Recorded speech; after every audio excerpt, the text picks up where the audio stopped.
पूर्णांक युग्म लिखिए जिसका। अभी आधा सवाल हो गया, जिसका मतलब क्या, आगे कुछ नहीं है। तो अब ध्यान से समझो, ये पहला सवाल है और उसमें यहाँ लिखा है ए, यहाँ लिखा है बी और यहाँ लिखा है सी। यानी पहला प्रश्न है, पर पहले प्रश्न के भी कितने भाग हैं? 3 भाग हैं। तो ये पहले प्रश्न का ये पहला भाग हो गया, ये पहले प्रश्न का दूसरा भाग हो गया और ये पहले प्रश्न का तीसरा भाग हो गया। आ रहा है समझ में? यानी अगर पेपर में ऐसा प्रश्न आता है तो हम उसे हल कैसे करना है? हल करने के लिए हम सबसे पहले लिखेंगे यहाँ पे हल और यहाँ लिखेंगे 1। इसका मतलब कि हम हल कर रहे हैं पहला प्रश्न। लेकिन पहले प्रश्न का कौन सा भाग? इसमें 3 भाग है ना, कैसे पता चलेगा कि पहले प्रश्न का कौन सा भाग हल कर रहे हैं? तो मैं ए वाला हल करना है हमको, तो हम लिखेंगे पहले का ए। तो ए को ऐसे ये कोष्ठक बना देंगे, हल ए। आ रहा है समझ में? तो इससे में ये समझ में आया कि हम पहले प्रश्न का पहला भाग हल कर रहे हैं।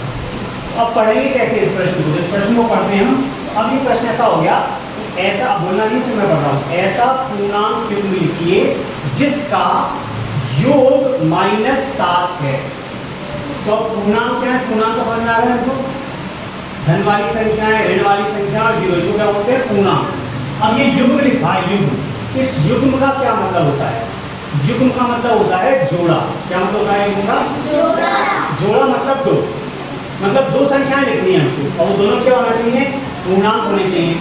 ऐसे 2 पूर्णांक लिखने हैं जिनका योग कितना आना चाहिए? -7। अब योग का मतलब क्या होता है? योग का मतलब क्या होता है? योग का मतलब कौन सा चीज होता है? बिल्कुल योग का मतलब है बताइए। प्लस। तो ढंग से समझो, योग का मतलब क्या है? प्लस। मतलब मुझे मालूम है, मैंने बोला योग तो बीच में क्या का चिन्ह आना चाहिए? प्लस। ये बात समझ में आ गई? और वो बोल रहे हैं युग्म मतलब 2 संख्याएं लिखनी है। तो मैंने ये खाली स्थान बना लिया, मतलब ये खाली डब्बा है।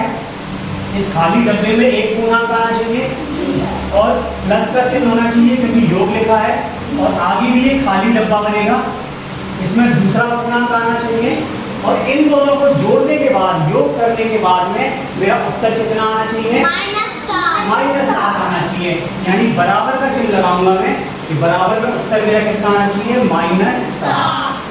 आगे बात समझ में? प्रश्न समझ में आ गया? अब इसके बहुत सारे मल्टीपल उत्तर हो सकते हैं, अलग अलग आंसर हो सकते हैं इसमें।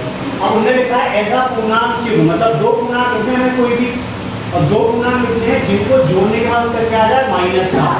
यहाँ माइनस आ जाए मतलब मुझे समझ में आ रहा है कि जो बड़ी संख्या हो कितना होना चाहिए? -7। तो अब मुझे ऐसे 2 नंबर बताओ, कोई भी 2 नंबर जिनको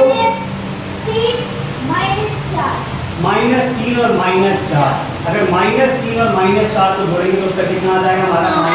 -7। यानी जो डब्बा लिखा है इस एक डब्बे में लिख सकता हूँ -3, यहाँ प्लस का चिन्ह लगाया, यहाँ लिख सकते हैं -4। जब भी 2 चिन्ह एक साथ आ जाए तो हम कोष्ठक लगा लेते हैं, क्योंकि 2 चिन्ह एक साथ आ गए तो मैंने कोष्ठक लगा लिया। बराबर इसका उत्तर क्या हो जाएगा? -7।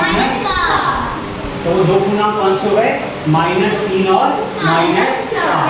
हम क्या लिख देंगे कि -3 और -4 ऐसा पूर्णांकों का युग्म है। युग्म मतलब जोड़ा। युग्म है जिनका योग कितना है? जिनका योग -7। जिनका योग क्या है? -7। आ गया समझ में?